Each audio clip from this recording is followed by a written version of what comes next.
bonsoir les gens qui restent à Metal Harp. Vous êtes trop chaud. C'est trop bien, un vrai public. Ouais, c'est trop bien. Ça donne plein d'énergie en tout cas. Bonsoir les gens qui sont pas là physiquement, mais j'espère que vous faites du bruit derrière vos écrans là où vous êtes, et que vous êtes super contents comme nous ici. Faites votre hola tout seul chez vous. Faites votre hola. Bienvenue sur Place Joueuse. Alors aujourd'hui, comme vous l'avez compris, on est à Metal Harp. Il y a les gens de Charleroi qui sont extrêmement contents avec des klaxons dehors. Donc il n'y a pas que eux, pas que nous qui sommes contents. Je crois que ça doit être dans l'air. Non, je pense que ils savent qu'on est là et ils sont contents pour nous. Ils sont contents qu'on soit là. En tout cas, du coup, nous, on est toujours là avec Muriel, du coup, que vous avez déjà entendu. Vous avez déjà entendu la présentation de Muriel avec Kevin juste avant. Et donc, on va pouvoir rentrer dans le vif du sujet de l'émission de ce soir. On va parler de non-mixité. Alors, la non-mixité, c'est tout un concept, sachant qu'il existe déjà des endroits dans la vraie vie où on est en non-mixité et ça pose de problème à personne et on en parle très rarement, quoique. Il y a une non-mixité qui existe un peu de fait dans certains clubs de sport, dans certaines cuisines à certains moments, dans certains salons privés où tout le monde n'est pas accepté. Il y a des non-mixités de fait, en tout cas, mais il y a aussi des non-mixités qui sont des espaces choisis, ou même dédiés, des espaces qu'on construit comme étant non-mixtes, parce qu'ils ont un but dédié, qui est généralement d'interroger notre position située aussi dans l'espace public, dans l'espace mixte. Et donc on a des non-mixités qui sont, par exemple, des non-mixités de personnes racisées, qui se rencontrent en tant que personnes racisées pour pouvoir parler aussi de leurs conditions d'être de personnes racisées. On a des non-mixités de personnes sexisées, etc. Et donc ici, on va parler plus spécifiquement de non-mixité féminine, parce que c'est ça qui nous occupe aussi un petit peu toutes. Alors Muriel, tu as une expérience avec la non-mixité, c'est pour ça qu'on t'invite pour en parler. Et la première fois que moi, en tout cas, j'ai entendu parler de toi, c'était parce que un groupe Facebook venait d'être créé, qui était LARP Women Unite-France, sur lesquels il n'y a pas que des Français. Francophonie. On va exiger de le renommer. C'est ça. Et est-ce que tu peux nous parler un petit peu de comment ce groupe s'est créé, quel a été ton rôle là-dedans, c'est quoi un peu l'histoire de la création de ce groupe LARP Women Unite France? D'accord. Donc le groupe a été créé en janvier 2017 et le but c'était de faire la déclinaison en langue française d'un groupe qui avait été créé en Suède par la créatrice de GN et féministe Karin Edman. Donc il y avait d'abord créé un groupe suédois et ensuite un groupe international en anglais, dans le but de faire ce qui est l'un des objectifs principaux de la non-mixité choisie, c'est-à-dire de faire à la fois un espace qui serait un safe space permettant une certaine liberté de parole. Donc on reviendra peut-être plus tard pourquoi la non-mixité choisie est dans certains cas nécessaire à obtenir cette liberté de parole. Et pour la Suède, c'était dans un contexte où la Suède, le GN suédois a eu un peu son MeToo avant MeToo. Ça a été documenté dans un article qui peut être trouvé en ligne qui s'appelle A Tsunami of Testimonies, donc un tsunami de témoignages, parce qu'effectivement, il y a eu des GNistes qui ont commencé à parler des problèmes de harcèlement sexuel qu'elles subissaient en GN, de ce type de difficultés. Et comme souvent, lorsqu'il y a une libération de la parole sur des sujets tabous, et en particulier sur des sujets de violence, ça a entraîné un raz-de-marée de témoignages qui a fait prendre conscience la communauté suédoise que, contrairement à ce qu'on pourrait penser dans la Suède, qui est un pays quand même relativement égalitaire et qui se fait toute une fierté de ça, qu'il y avait encore des problèmes et qu'il fallait les adresser. Donc ces groupes de GNistes femmes en non-mixité choisie ont commencé comme ça, et donc il y a eu la notion très rapidement de faire un groupe en français, puisqu'il y a effectivement la barrière de la langue qui a l'élément. Quand tu dis qu'ils ont eu un MeToo avant MeToo, c'était quand? C'était combien de temps avant? C'était aux alentours de 2015-2014. C'est quand même genre 2-3 ans avant, quoi. Oui. Okay. Et donc le groupe à l'origine a été fondé par 3 personnes. Donc l'idée initiale est venue de la principale fondatrice, Élodie, qui a ensuite demandé à 2 autres personnes, donc moi-même et Claire, et en particulier, alors je sais pas du tout comment j'en suis arrivée là, mais j'ai proposé de faire la modération. Je ne sais pas pourquoi. Tu savais à quoi tu t'engageais à ce moment-là? Globalement, oui, parce que alors avant, qu'il y ait vraiment les groupes Facebook, moi j'avais participé à beaucoup de discussions sur des forums de Gênes, donc les vieux forums de Gênes, et donc j'avais quand même et au départ, je voulais justement pas trop participer aux discussions en ligne, même pas aux discussions forum. J'ai vraiment cette notion de pour vivre, revivre en cachet. Mais ensuite, au bout d'un moment, en particulier quand je me suis intéressée à la théorie, en particulier à essayer de pousser en avant des thématiques féministes, même si pendant longtemps, je ne me suis pas revendiquée féministe, ça a été aussi tout un parcours. Au bout d'un moment, quand j'ai commencé à un peu intervenir dans l'espace public avec aussi le capital que j'avais commencé à accumuler en tant qu'organisatrice, en tant qu'un certain nombre de choses.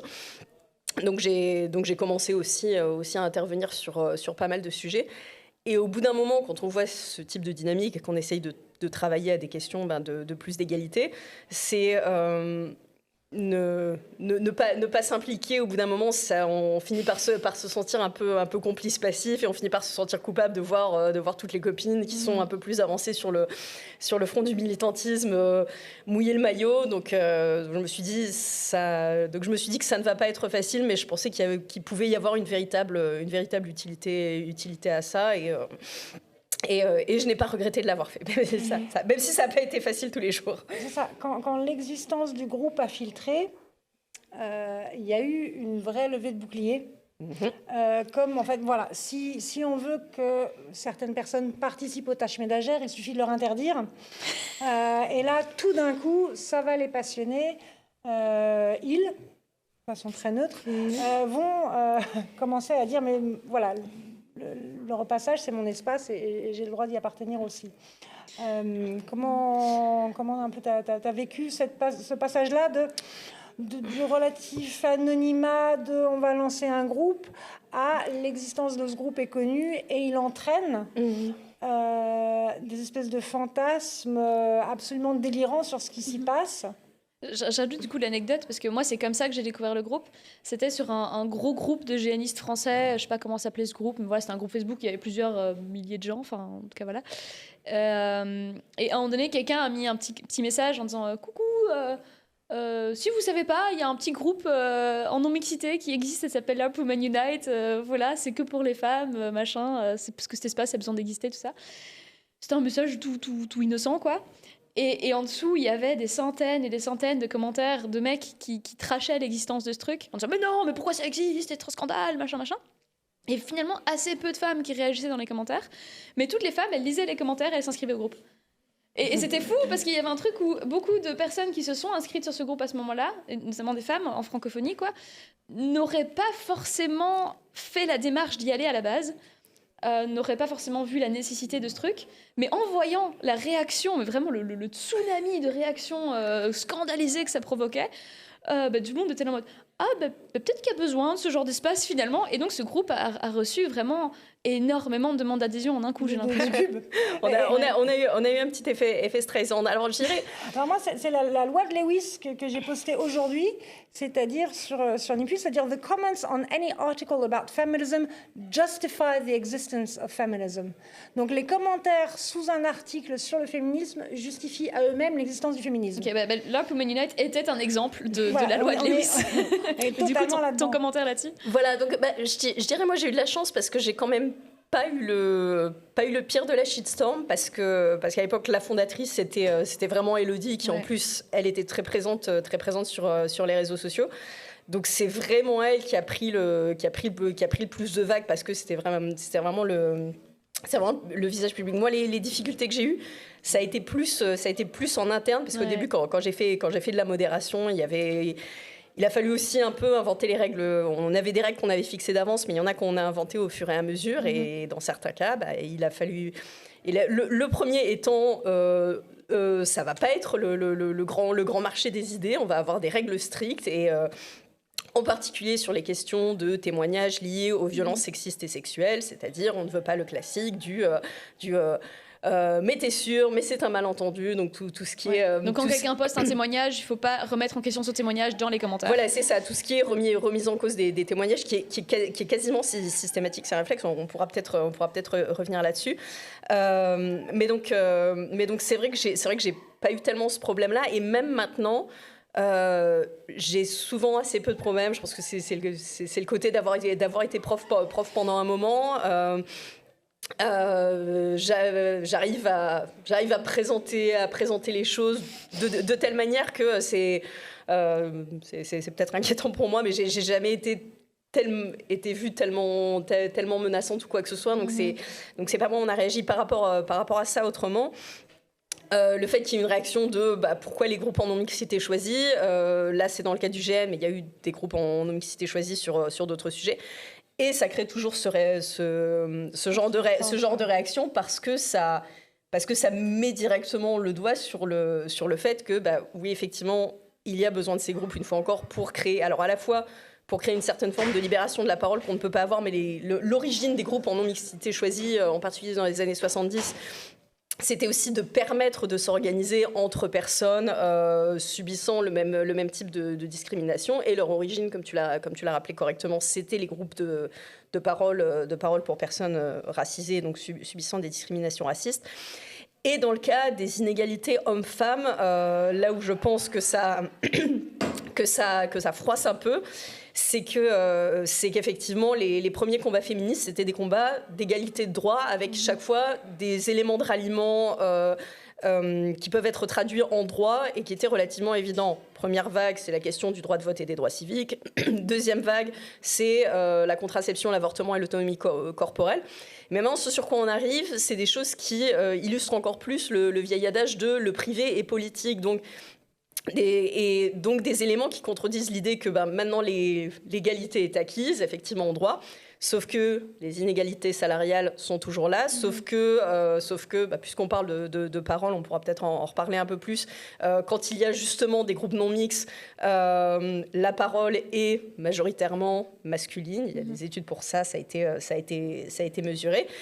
Et que sur les questions des violences sexistes et sexuelles, il y a encore une telle structuration de au moins certains modes de socialisation masculine qui fait que ça continue à être une réalité pour nombre de femmes. Et avoir le fait de dire on veut se retrouver en non-mixité, ça rappelle en filigrane tous ces éléments-là. Et pour des personnes, il y a... pour moi, j'associe ça au biais du monde juste. L'idée qu'on est, c'est un biais cognitif qui fait qu'on croit qu'on est dans le meilleur monde possible et que c'est pour ça qu'il y a Chez nous, ça va. Voilà, chez nous, ça va. Et s'il y a un problème, c'est forcément la faute de la victime parce que si, mettons, les violences sexistes et sexuelles, c'est quelque chose qui peut arriver à n'importe qui, y compris à des gens bien, et être perpétré par n'importe qui, y compris des gens bien et présentant sous tout rapport, ça veut dire qu'il y a des vraies injustices et des problèmes structurels dans le monde. Et ça, c'est très, très dur à prendre conscience. C'est plus facile de se dire l'égalité existe, est acquise, et les femmes qui parlent de se retrouver en non-mixité choisie sont juste... des fouilles merde. Voilà. C'est qu'elles n'ont pas envie de porter plainte. C'est qu'en fait, leur problème n'est pas légitime. Parce que comme on est dans un monde juste, si seulement elles portaient plainte, le système... qui fonctionne bien, donc rétablirait l'équilibre des choses et donc reconnaîtrait le tort qu'elles ont subi si ce tort est réel. Si ce tort n'est pas reconnu socialement, c'est qu'il est fantasmé. Et donc de leur chef. J'ai envie de revenir vraiment sur cette question, parce que donc, tu disais dans les pays nordiques, ils avaient déjà eu un genre de pré-MeToo du milieu du GN avant, un peu avant l'heure. En créant ce groupe francophone, vous vous attendiez à quoi et vous espériez quoi ? Alors, ce qu'on espérait, c'est la fonction des groupes de discussion en non-mixité choisie, c'était permettre une discussion autour des sujets liés au sexisme en GN. Alors, incluant les violences sexistes et sexuelles, en particulier, une des motivations, ça en particulier pour Élodie était très clair, les groupes nordiques et internationaux permettaient de relater des problèmes de violences sexistes et sexuelles, en particulier en en nommant les personnes. Et c'est vraiment une spécificité qui a eu effectivement. Oui, c'est vrai, c'est vraiment une spécificité. C'était une réponse à ce qu'on appelle le phénomène de marche manquante, alors dont on a commencé à parler un peu dans les milieux francophones. Mais pour rappeler la définition, la marche manquante, c'est une métaphore où vous êtes dans une maison où il y a une marche manquante et une marche cassée. Et les gens qui sont dans la maison depuis longtemps ont l'habitude d'enjamber la marche. Ils se sont habitués à cet obstacle. Mais une personne arrivant dans la maison sans être au courant va trébucher sur la marche manquante. Et c'est une métaphore pour l'inclusion ou le maintien de certaines personnalités toxiques, voire prédatrices dans certaines communautés. Qui vont blesser systématiquement les nouveaux arrivants. Voilà, c'est ça. Et où on manœuvre autour. Et ça se voit encore beaucoup dans les milieux qui sont encore très masculinisés. En particulier en France, il y a beaucoup cette discussion-là sur les milieux politiques, donc qui ont été investis forcément plus tardivement par les femmes, vu que jusqu'au XXe siècle, il ne pouvait pas y avoir de femmes en politique. Et où il y a tout ce discours un tel, tu ne vas pas dans un ascenseur avec lui, un tel, il faut s'en méfier. Mais il n'y a jamais de confrontation directe parce que ça peut mettre en danger ta position, ton travail. Donc, on apprend à manœuvrer autour du danger. Sauf que les personnes qui arrivent et qui ne connaissent pas, elles peuvent le... Avec un peu de chance, on prévient, mais on ne règle pas le problème. On n'adresse jamais le problème en tant que tel. On te prévient, on contourne, on fait en sorte de protéger, dans un monde idéal, les gens qui risquent d'y être confrontés, donc les nouveaux arrivants. Et c'est pas rare d'avoir quelqu'un qui débarque dans le GN. Tu vois quelqu'un et tu fais « Ah ouais, mais il y a celui-là. » Et souvent, une jeune femme à son premier GN, ou quel que soit son âge par ailleurs, on va dire « Ouais, fais gaffe à un tel. Pas de romance avec telle personne en jeu. » Et on va penser bien faire en prévenant. Sauf qu'en prévenant, on conforte le statut de marche manquante, en fait. Ouais. On ne fait rien pour régler le problème. Exactement. Et donc, pour en revenir au but du groupe, il y avait vraiment cette idée on va nommer les personnes, mais aussi il y avait l'idée, en tout cas, ça c'était vraiment moi ma motivation, de créer une dynamique collective, parce que vraiment, une fois encore, dans toutes sortes de domaines, c'est ce qui a vraiment fait la force et la nécessité des groupes en non-mixité choisis, c'est la capacité à créer du collectif et de prise de conscience et de prise de conscience et de solidarité dans la lecture féminine. C'est expliquer la manière dont échanger des témoignages permet de sortir de soi et de parvenir à une identification des problèmes au-delà du cas individuel. C'est une citation disant si 25 millions de femmes ont le même problème, c'est que ce n'est plus un problème, c'est que c'est un système et ça implique des moyens collectifs d'organisation. Et pour ça, une fois encore, ça a été difficile parce qu'il fallait expliquer que il fallait poser des règles pour parler de violences sexistes et sexuelles. C'est des sujets qui sont très difficiles. Mais une fois qu'on a amené ces règles pour expliquer pourquoi on faisait ça, pourquoi c'était important, parce qu'il y a naturellement tous les préjugés de dénonciation, chasse aux sorcières, etc. On pourra peut-être y revenir. Mais et aussi parce que il y avait aussi l'idée de changer le rapport de force, parce que justement la prédation à la marche manquante fonctionne parce que les victimes sont isolées, qu'il y a la culpabilisation des victimes qui pensent que c'est de leur faute. Une fois qu'on arrive sur le sol du collectif, on se dit mais moi aussi j'ai eu le même problème, moi aussi. On cesse de se penser victime et de dire non, en fait, de se penser fautive, se dit c'est le problème. Ou de se penser seul, simplement, oui, c'est ça. Oui, et surtout seul, oui. Ouais. La force du collectif là-dessus est importante. Et quelque chose qui s'est passé sur l'art Women Unite, j'ai trouvé extrêmement intéressant.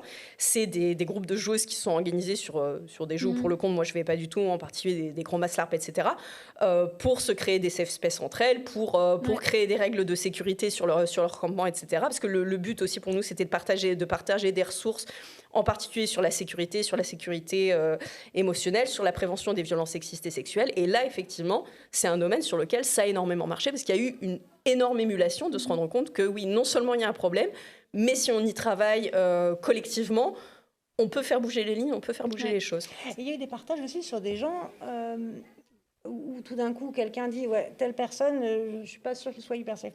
Et tout d'un coup, tu as 20-30 témoignages de gens qui ont vécu la même chose avec la même personne. Et là, tu te dis, on est dans une prédation. Et toutes les personnes qui témoignaient individuellement doutaient de leur expérience en disant c'est moi qui ai été faible. Et là, tout d'un coup, tu te rends compte que la personne a fait le coup à 20 personnes sur ce groupe. Donc tu dis, il y a une capacité de prédation d'une seule personne dans le milieu, et c'est terrifiant en fait. Parce qu'une personne peut mettre en danger des dizaines et des centaines de participantes. Et tu te rends compte tout d'un coup que sur un espace de quelques années, il y a 20-30 témoignages sur un seul joueur. Et là, tu fais, ah ouais, on en est là quand même. Et moi, j'avais trouvé ça assez impressionnant, tout d'un coup, de voir sortir des patterns par rapport à des gens qui ont des comportements de prédation qui seraient très documentés si la parole était libérée. Mais sauf que ce n'est pas possible ailleurs que dans un espace un minimum protégé. Mais à ce moment-là, le groupe Facebook, ça avait joué un rôle aussi intéressant parce que c'est genre, donc ça a été créé en janvier 2017. Donc le coup de com', je crois, enfin en tout cas le moment où j'ai l'impression que vraiment une vague de gens a rejoint ce truc, c'était en mai 2017. Et en octobre 2017, il y avait MeToo. Donc le groupe existait au moment de MeToo. Et enfin moi j'avais rejoint du coup quelque part autour du mois de mai. Et ce groupe avait joué un rôle, mais vraiment absolument incroyable. Enfin, moi, j'ai traversé MeToo sur ce groupe, en fait. Ça a été dur. Hein, et c'était incroyablement dur, effectivement. Il y avait ces activités dessus qui a vraiment soudé. Et en fait, c'est vrai que c'était très nouveau, en fait, avant MeToo. Enfin, c'était pas des sujets dont on avait l'habitude de parler. Et je crois que traverser l'événement MeToo avec cette plateforme qui, effectivement, rassemblait des génistes qui... enfin, on va y revenir, mais qui ne se connaissaient pas particulièrement. En fait, c'était francophone. Donc, il y avait des gens de Suisse, de Belgique, de France, de scènes différentes, qui certaines se connaissaient, certaines pas, certaines avaient déjà joué ensemble. Et puis, bah oui, on citait un nom, ou quelqu'un partageait un truc, et il y avait une déferlante de soutien, une déferlante de moi aussi. Et ça, c'était tellement émouvant, quoi. Moi, ce qui m'avait frappé un peu dans la même veine, c'est de voir que comme il y avait une libération de parole qui n'était pas que sur le groupe, mais qui était aussi à l'extérieur, sur certains groupes de gens qui savaient qu'ils étaient mis en cause, qu'ils n'avaient pas forcément les dessous de bras très nets, tout d'un coup, donc il y avait de la réactance de certaines personnes qui n'avaient sans doute pas la conscience nécessairement très claire. Et du coup, il y avait pas mal d'attaques. Et moi, ce qui m'avait frappé sur le groupe, c'est à quel point on centralisait, à quel point on se disait on est en train de se prendre une grosse attaque là-dessus. Une telle a fait un témoignage, pourtant sans citer personne, et elle se fait attaquer. Et là, on arrivait en soutien, en fait. Et donc, moi, il y avait cette solidarité qui était, pour moi, palpable, pas juste sur le groupe, mais aussi en dehors, où tout d'un coup, il y avait une grosse discussion, parce que voilà, c'était des espaces de grosses discussions, des moments de discussion sur les violences systémiques, notamment dans le milieu. Et moi, j'avais eu cette impression on se coordonnait pour dire, une telle, elle est toute seule en train de s'en taper 5 qui sont hyper agressifs, venez m'aider, quoi. Oui, un peu comme les groupes de la riposte, ce genre de truc. Il y a d'autres groupes Facebook maintenant de ce genre-là. Et d'ailleurs, on parlait du phénomène de la marche manquante et du fait de se briefer entre nous quand on commence. Moi, j'ai beaucoup... en tout cas, j'ai été en contact à un moment donné avec des personnes qui commençaient le GN. Moi, j'aime bien recruter. Et alors, ou même quand je rencontrais des personnes que je connaissais déjà qui disaient « Hey Rachel, je vais commencer le GN, trop chouette, je me suis inscrite là-bas et tout. » Pour les femmes, en tout cas, je disais « Ok, c'est super chouette, inscris-toi sur ce groupe, Ellie. » Juste avant de faire ton premier GN. Et il y avait un côté extrêmement cynique, je crois. Parce qu'il y a un moment donné où, mine de rien, c'était un espace dense, enfin, en termes d'histoire, mais ça donnait un genre de coup de réel de dire, en fait, tu vas pas commencer le GN sans savoir. Genre, arme-toi un peu. Et c'était moins à propos des noms spécifiques, parce qu'il y avait un côté... c'était du coup un groupe qui était très, très large en termes de territoire, et voilà, on connaissait pas forcément tout le monde, etc. Mais en tout cas, les histoires étaient similaires, quoi. Et là, il y a vraiment la capacité de rencontrer des gens et de se sentir relié, en tout cas, à une solidarité qui existait et dans laquelle, effectivement, des personnes ont pu s'organiser pour faire le poids, en fait, en face. Oui, parce qu'une fois encore, c'est ce qui fait toute la différence entre subir le problème à titre individuel, prendre conscience qu'il s'agit d'un problème systémique. Je trouve intéressant, comme tu dis, c'est la piqûre de réel de dire le sexisme qui existe dans la société ne s'arrête pas aux portes du GN. De mon super hobby avec tous mes super copains.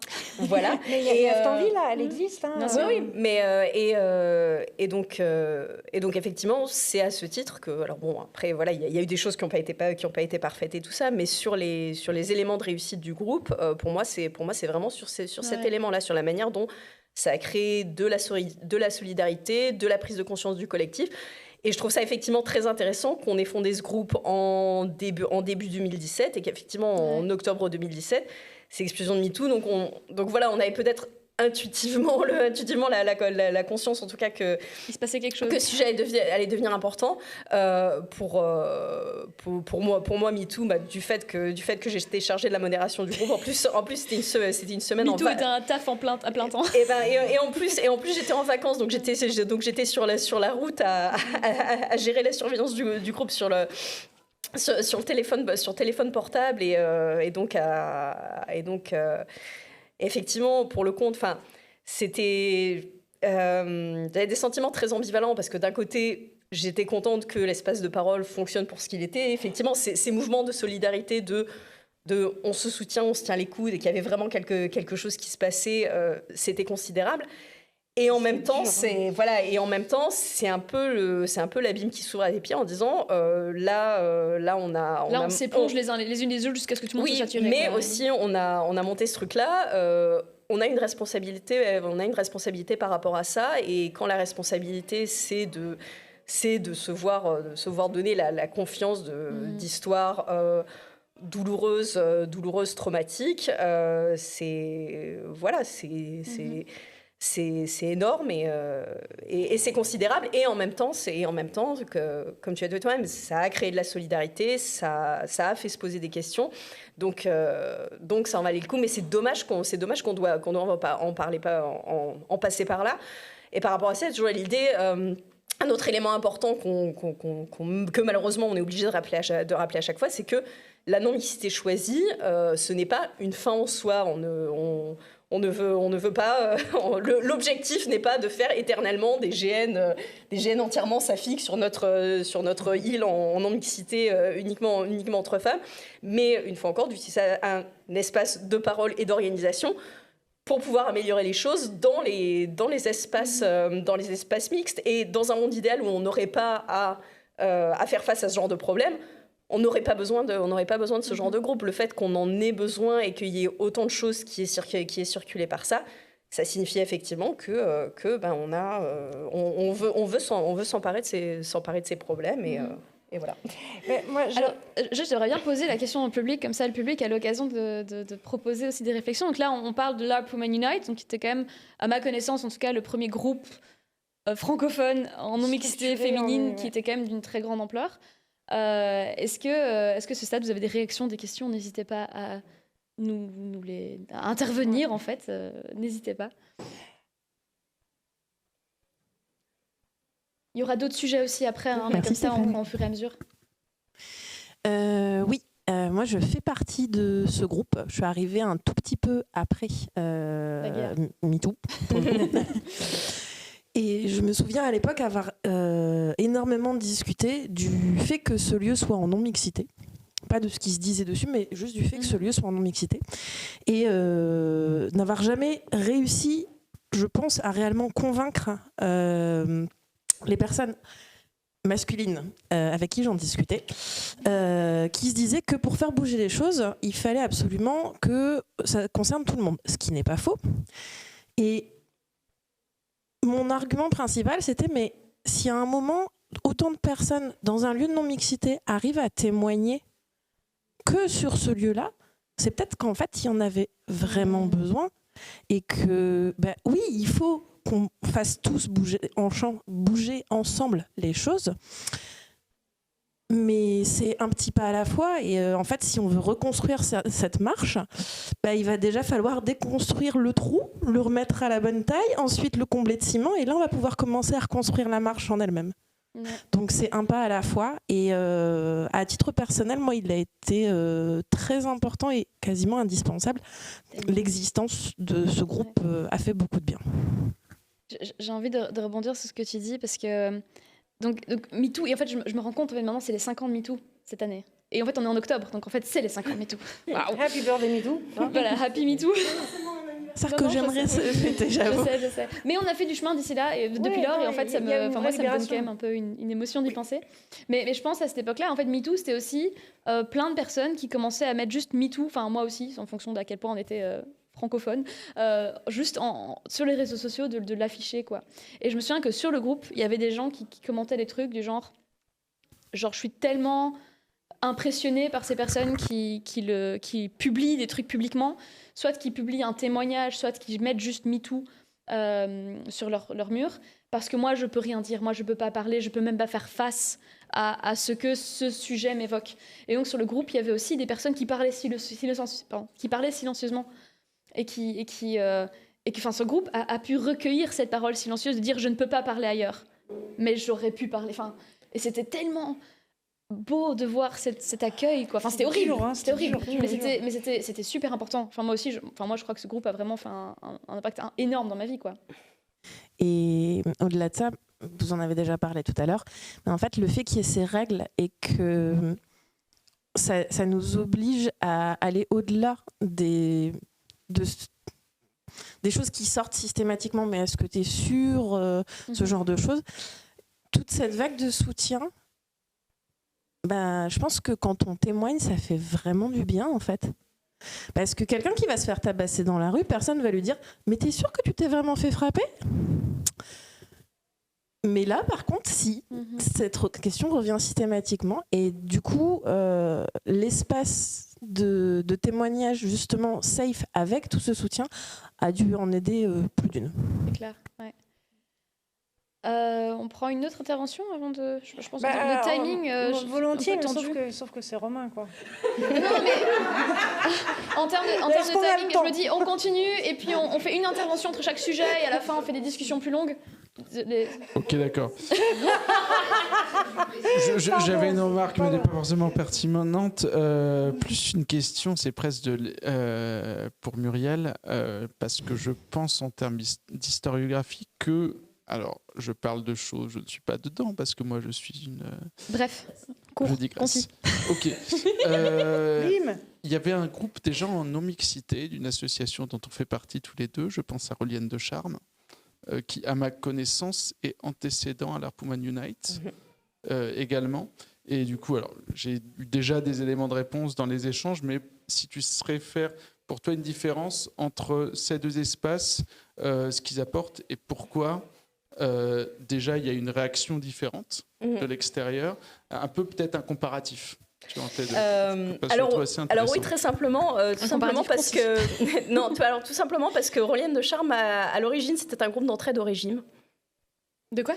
D'entraide pour les femmes, pour les femmes donc de l'association Rôle qui se connaissaient, qui voulaient s'entraider pour faire des régimes. Ok, d'accord. Waouh. Donc c'est une finalité de groupe qui est peut-être considérée comme un peu moins menaçante que de discuter de violences sexistes et sexuelles et d'inégalités. Alors ensuite, le but du groupe a changé, c'est passé de purement soutien au régime à discussion de tout plein de sujets en rapport avec la féminité, mais déjà clairement jamais avec une orientation délibérément et de manière revendiquée féministe. Et ensuite, dans un contexte où en plus on veut parler des inégalités et des problèmes. Donc le fait de dire on va parler des problèmes est compliqué, mais justement ça met un point intéressant pour aussi rebondir un peu sur ce que disait Chloé sur le fait de dire mais s'il y a des problèmes à résoudre, il faut le faire collectivement. Une fois encore, le groupe en non-mixité choisie, c'est un outil, c'est une étape. Ça ne veut pas dire une fois encore que c'est la fin en soi, bien évidemment. On veut ensuite amener ces sujets-là. Sauf qu'avant, il faut vraiment pouvoir en parler. C'est intéressant ce que tu dis, Romain, en disant un groupe que de femmes pour parler régime, c'est changer des bons plans costumes, etc. Ça pose pas de problème. Un groupe de femmes qui veut parler des inégalités qu'elles subissent, des violences, etc. Là, ça pose problème.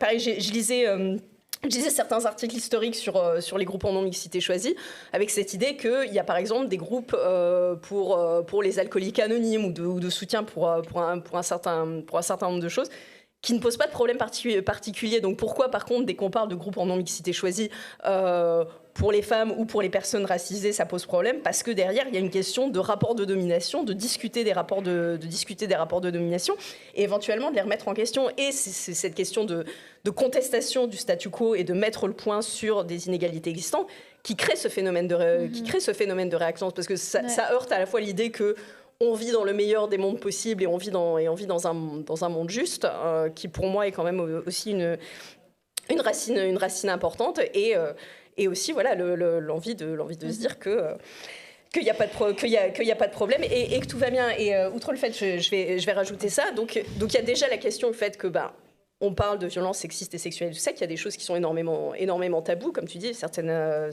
femmes, certains participants qui disent je ne peux pas en parler ça me bloque, et en parler dans un espace restreint, c'est ce qui aide. Et par rapport, Chloé a disait, il faut d'abord passer par un espace. Oui, mais ça, pour le compte, il y a des études qui le montrent bien, que la parole des femmes est invisibilisée, ou si elle s'exprime, peut être jugée négativement. J'ai référence d'un certain nombre d'études. La plupart des méta-analyses qui calculent le temps de parole des hommes et des femmes. La première, c'était sur 42 conversations. Sur 42 conversations enregistrées, les femmes étaient interrompues presque systématiquement. Une autre étude canadienne qui analysé 63 études de répartition de la parole entre les hommes et les femmes, montrait que dans 2 études seulement, les femmes avaient la parole plus que les hommes. Et une dernière, ils avaient à la fois mesuré le temps de parole respectif des hommes et des femmes, et ensuite ils avaient demandé aux participants à la discussion qui parlaient la perception. Ouais. Voilà, la perception. Quand les femmes parlaient, les participants à la discussion pensaient que les femmes parlaient la moitié du temps, quand en fait elles ne parlaient que 30% du temps. Ouais. Et lorsque les femmes parlaient vraiment la moitié du temps, les participants pensaient qu'elles parlaient 70% du temps. Et ce, pourquoi ? Parce qu'une fois encore, les femmes sont arrivées dans l'espace public, politique, etc., plus tardivement, parce que jusqu'au début du XXe siècle, elles n'avaient pas de droits civiques. Donc en fait, la parole des femmes est toujours mesurée par rapport à l'idéal de la femme qui ne s'exprime pas. Par rapport à une femme qui se tait, tu parles beaucoup. C'est par rapport à ce que j'attendrais de ça. Exactement. Ouais. Et donc, pourquoi est-ce qu'on a besoin des espaces en non-mixité choisis ? Parce que si on ne commence pas par ces espaces, tout simplement, une partie des femmes n'aura pas l'espace pour s'exprimer. Et moi, est-ce que je peux revenir juste sur un truc que tu dis, justement, la difficulté de convaincre des gens et qui disent la solution ne peut venir que de tout le monde. J'ai un peu envie de dire, c'est comme les gens qui disent mais moi je suis pas féministe, je suis humaniste. Ne pas voir le problème, c'est en faire partie, en fait. Voilà, c'est très chouette d'être humaniste, oui, c'est un super idéal. Sauf que si c'est comme les gens qui ne voient pas les couleurs. Si tu ne déconstruis pas les oppressions systémiques, si tu ne les vois pas, c'est que tu es en train de les reproduire. Je veux dire, le seul moyen d'être humaniste, c'est de déconstruire ce qui existe comme oppression systémique. Si tu ne t'en rends pas compte, alors c'est que tu ne l'es pas vraiment. C'est que le statu quo du temps de parole, c'est que le statu quo des inégalités qui persistent, quel que soit par ailleurs le système oppressif, qu'il soit de classe, de genre, de race, de tout ce que tu veux, de couleur, c'est que tu ne le vois pas. Donc si tu ne le vois pas, si tu ne le déconstruis pas activement, tu en fais partie. Mm-hmm. Donc... Et en même temps, c'est marrant parce que je vois typiquement sur ce sujet de la non-mixité, c'est un sujet qui demande d'être défendu. Et typiquement, donc tu dis, quand on parle de non-mixité, je devais argumenter pourquoi ça existe, il faut défendre cet espace. Et je trouve ça intéressant parce qu'on a parlé donc, des gens qui ne voient pas les couleurs, des statistiques, etc. En fait, on vient armé pour parler de non-mixité. On a besoin de justifier le fait que ces sujets existent, que ces espaces existent. Et à raison, en fait, parce que typiquement, là, Women Unite et plein de groupes en non-mixité, donc qui sont des espaces choisis, dédiés, qui ont été construits comme étant une non-mixité politique, sont des espaces qui se font attaquer énormément. Ce qui me permet du coup d'avancer un peu dans le sujet. Donc, on a parlé de ce groupe-là et en fait des initiatives un peu qui rassemblaient du coup en francophonie beaucoup, mais qui inspiraient des groupes plus locaux aussi. Et donc, voilà, suite à cette expérience-là, et qui a vraiment été très nourrissante, et je crois qu'on est nombreuses à pouvoir dire ça, À Bruxelles, en tout cas, on a créé Glaive, donc qui est une qui n'a pas une ASBL, qui est une association, pardon, qui avait aussi pour but de créer des espaces en non-mixité, mais dans une scène locale. De se dire, en fait, cette solidarité qui est tellement précieuse avec des femmes qui sont rôlistes et qui sont en Suisse et qui en France et que je connais pas, mais qui m'apportent tellement, en fait, c'est important de la construire ici aussi avec les femmes concrètes à qui j'ai jamais parlé. Et donc, il y avait vraiment cette conscience, à cause de ce groupe, de me dire, en fait, il y a plein de femmes dans mon environnement de jeux de rôle que je côtoie, que je vois de loin, que quand je vois des photos d'elles passer, je me dis, oh, elles sont trop classe, mais je leur ai jamais adressé la parole parce que le jeu s'est réparti comme ça. Donc, il y a des espaces en non-mixité qui sont créés au niveau local pour créer des solidarités concrètes aussi, avec des femmes qui s'organisent pour des GN, etc. Je sais qu'il y a une autre association qui a aussi fait ce pli-là, donc les Armes Sœurs, qui sont à Metz, Toulouse, Strasbourg. Strasbourg, qui est à Strasbourg. Et donc, il y a plusieurs initiatives comme ça qui, à mon avis, en termes de filiation en tout cas, peuvent être retracées, quoi. Il y a une spécificité aussi de ton expérience du combat sur la création de Glaive que je trouve passionnante et dont on a discuté un tout petit peu à l'époque où Place aux joueuses, c'était... où on pensait résoudre le problème de la place des femmes dans le GN en une émission. Voilà. Cette sombre époque. On en était là, nous les étions dans l'obscurité. Et voilà, on croyait vraiment qu'on pouvait faire ça en une émission.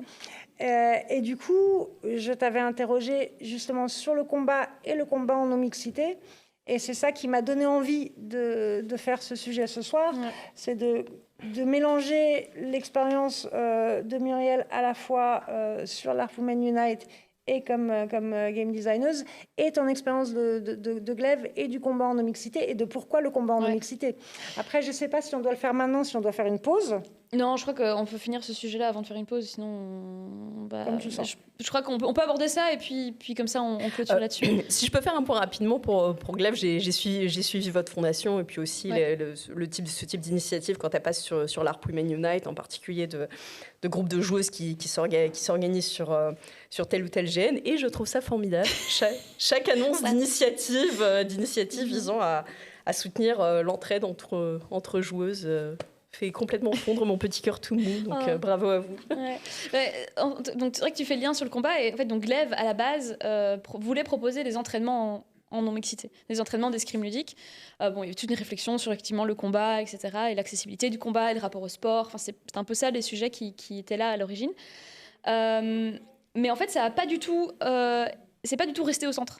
C'est-à-dire qu'on a organisé des entraînements d'escrime ludique, où l'idée c'était de faire de l'escrime. Et en fait, dans les entraînements, on avait des entraînements techniques et tout, on faisait des jeux. Et mine de rien, entre deux jeux, on se retrouvait quand même vite à parler, de dire « Ah, mais comment tu comptes tes touches, toi ?» Et en fait, on se rendait compte qu'on avait une trop grande générosité dans le fait de compter nos touches. Genre, si on si on nous caressait avec la lame, on comptait déjà la touche. Alors, il y a d'autres personnes qui disaient « Ben non, moi, il faut que je connaisse une touche France. » Et donc, moi, j'allais dans mon club d'escrime ludique mixte demander à des mecs aussi d'être là en mode « Comment vous comptez vos touches, vous ?» Et je réalisais qu'on avait des vraies différences dans cette manière-là. Et donc, dans les entraînements d'escrime ludique de Glaive, on avait des sujets de conversation qui émergeaient, mine de rien, on partageait des expériences. Et très vite, nos entraînements d'escrime ludique ont été un peu putschés par le fait qu'on avait besoin de parler. Et parce qu'en fait, les femmes qui venaient à ces entraînements ne s'étaient pas parlé avant, ou ne se parlaient pas avant. C'était souvent des schtroumpfettes, on appelle ça. Donc, c'est la seule fille du groupe dans plusieurs groupes différents. Et donc, pour préserver les entraînements, on a créé d'autres espaces qui sont des espaces de discussion, qu'on appelait les soirées canapes, celles où on se bat pas. Et en fait, ces espaces sont devenus des espaces précieux, et en fait, il se reproduit exactement la même chose que ce qui se passe sur ces groupes de discussion, d'échange. C'est que ça crée des espaces où on peut recueillir des histoires, comparer nos histoires, se sentir moins seul et s'offrir des solidarités concrètes, quoi. Mais il y a un point sur lequel on revient régulièrement à Glaive, où régulièrement, quand une nouvelle femme débarque ou commence le GN ou fait un entraînement, l'idée arrive de « Oh, ce serait vraiment bien de faire un groupe en non-mixité féminine dans un GN ». Vraiment, c'est cette idée de se dire ce serait trop cool que là, toutes les filles de Glaive, on fasse un groupe ensemble et qu'on aille ensemble dans ce GN-là. Moi, c'est un sujet que je trouve fascinant. La non-mixité, donc un groupe non-mixte dans un GN mix, du coup. Et je voulais savoir si le public avait des questions sur le sujet, ou des remarques sur le sujet, ou des idées sur le sujet avant qu'on aborde ce point. Comme ça, on part des idées du public. Est-ce que vous avez déjà eu envie de faire ça? Est-ce que vous avez déjà vu des groupes qui ont fait ça? Ok, tu veux raconter pourquoi c'était pas volontaire? C'est étrange, enfin c'est mystérieux. C'était pas volontaire dans le sens où tu vas sur des gros GN, tu trouves énormément de groupes non mixtes masculins. Ah oui, la norme. Voilà. Masculin avec une chompette, mais avec une chompette ça compte pas. Non, justement, même pas de quota féminin, que dalle. Mais personne ne va rien trouver à redire à ça. Alors que sur un GN où j'étais aide orga, il y avait justement un groupe de joueuses qui voulaient venir uniquement avec justement des joueuses. Donc ça posait absolument aucun souci. Et aux orgas. Oui, voilà, aux orgas. Et sur le jeu, on a eu des retours. Ouais, mais pourquoi il y a que des femmes sur le groupe? C'est pas normal. Bah, t'as que des mecs dans ton équipage. Ouais, mais c'est pas la même chose. Non, effectivement. Vous êtes que des mecs et elles sont que des filles. Et alors? Mais il y a toujours des questions, alors que ça se fait déjà. C'est juste avec un truc en moins entre les jambes. C'est la seule différence. Et d'autres choses ailleurs. Il y a des trucs en plus. D'autres expériences ou idées de ce que ça... Il y a quelqu'un au fond aussi qui lève la main, qui est dans le dos. Il y a marre aussi, oui.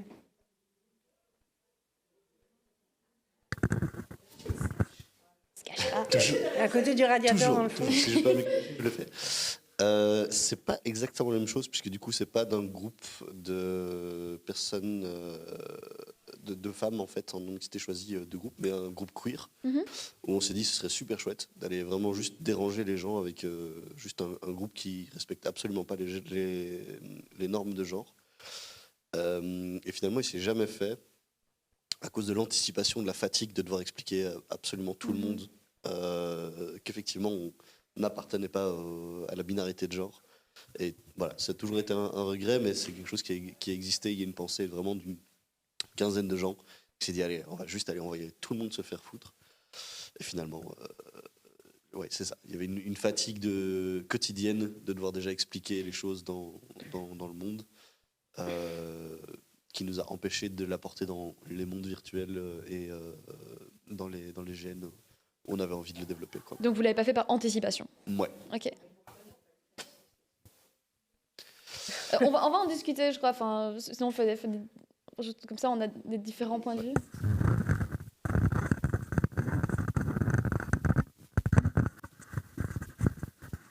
Je pense que ça répond. C'est bien parce que l'intervention de Mar m'a un peu nourri ma réflexion.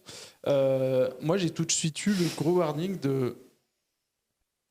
en me plaçant en mode organisateur de GN. Donc, monter un groupe de filles, ça suppose que on peut s'inscrire à plusieurs. Donc, c'est un jeu où on peut s'inscrire à plusieurs, on peut monter un groupe. C'est pas un jeu avec des inscriptions individuelles, avec tout un propos. Oui, l'idée, c'est de monter un groupe pour aller quelque part. C'est typiquement du Maslark ou alors du GN un peu. Voilà. Et du coup, je me suis projeté dans ce type de projet. Et du coup, je me suis dit, moi, en tant qu'orga, je trouve ça cool. Mais en effet, un peu peut-être comme Mar l'a dit, du coup, ça demande un travail conséquent de pédagogie envers le public, avec un risque que si c'est mal passé, il va y avoir des choses qui sont désagréables pour les participantes concernées, que j'ai pas envie d'assumer en tant qu'orga. Voilà, globalement. Donc j'ai eu ce gros warning-là. On va dire que oui, malheureusement, c'est peut-être ultra pragmatique comme vision, mais c'est quelque chose aujourd'hui qui me ferait peur en tant qu'organisateur. Non pas sur le fait que le concept est déplaisant, mais sur le fait que j'aurais peur de ce que ça peut déclencher sur le public et que mon objectif prioritaire... C'est la sécurité. Voilà, c'est de garantir un contexte de sécurité. Ceci dit, par exemple, pour les affaires des questions... Alors, queer, c'est pas exactement le sujet, mais typiquement, il y a eu un jeu qui a été rejoué cet été en France, le Just a Little Lovin', qui est un GN international très connu, qui est entre autres sur les communautés LGBT, et où du coup, ça crée vraiment des espaces. On pourrait imaginer des espaces où ça fait partie du design du jeu et où je me sens, moi, totalement être capable, si c'est dans la déclaration d'intention, parce que je sais que le public Et du coup, c'est un sujet complètement différent. De dire, en fait, si le jeu est calibré pour ça, il y a moyen de jouer avec ces thématiques-là. Exactement. Ce qui effectivement, je me sentirais est un plus sujet, en sécurité en tant qu'organisateur pour le faire dans ce contexte-là. Ouais. Après en tant qu'organisateur, être organisateur d'un jeu où ça va déclencher de la violence, moi, je me sens pas du tout obligée d'accepter sur mon jeu des gens qui vont réagir de façon violente à un groupe de femmes non mixtes. C'est-à-dire qu'il y a un moment, ces gens-là, ils dégagent. J'ai plus du tout la patience et la pédagogie pour me taper ces masculilol à la petite semaine qui vont venir harceler un groupe de femmes sous prétexte qu'elles sont ensemble. Alors, c'est genre non. Enfin, voilà. Moi, je partagerais bien. Moi, toutes les fois où souvent des jeunes GNistes qui ont cet enthousiasme de trop cool le GN, j'ai envie de faire du GN avec des copines. Quand elles disent ça, généralement, je prends ma casquette de personne qui casse les rêves des gens et qui dit. Alors, pour plein de raisons, je crois que c'est une mauvaise idée, qu'il ne faudrait pas le faire. Alors moi, je ne suis pas organisatrice, pour le coup. Et donc, je comprends ta position de dire, moi, en tant qu'organisatrice, en fait, les masculilol qui vont les harceler, je ne les accepte pas. Moi, du coup, je ne parle pas d'une position d'organisatrice, plutôt de joueuse. C'est un privilège, je l'accorde. non, mais et du coup, en fait, pragmatiquement, en tant que joueuse, moi, j'ai vu quelques groupes tenter de faire ça. Donc des groupes qui ont créé soit des groupes matriarcales, par exemple, même pas en non-mixité, mais un groupe qui se revendiquait matriarcal, ou un groupe, du coup, des groupes qui étaient non-mixtes à l'intérieur de groupes de GN plus larges. Et vraiment, 100% de ces groupes ont fini dans le sang et les larmes avant la fin du jeu. Le jeu n'a pas pu se faire tel qu'il avait été prévu, parce que donc, soit la proposition de jeu qui avait été lancée n'a pas été reçue de la part des autres joueurs du jeu, et donc il y a eu des dénis de jeu, genre sévères. Et à coup de déni de jeu, le groupe non mixte a dû se renouveler et donc dire en fait on s'était mis d'accord sur tel concept de jeu, mais en fait on va être obligé de soit durcir notre concept, soit alléger notre concept pour créer du jeu et avoir des interactions avec les autres joueurs. Et à coup de déni de jeu et de recalibration ou de renégociation de ce qu'on joue au fur et à mesure, ça finissait par créer des telles tensions dans le groupe de femmes. Parce que c'était en mode, moi je suis venue pour jouer ça, pas pour jouer autre chose, et en fait on est obligé de se réinventer, etc. Et ça mettait une telle pression sur les joueuses que finalement ça éclatait. Et un groupe de copines ou des femmes qui voulaient s'engager sur un projet comme ça ensemble pour renforcer leurs liens, pour vivre une expérience de sororité, etc., finissaient dans le clash, les scissions, le sang, les larmes.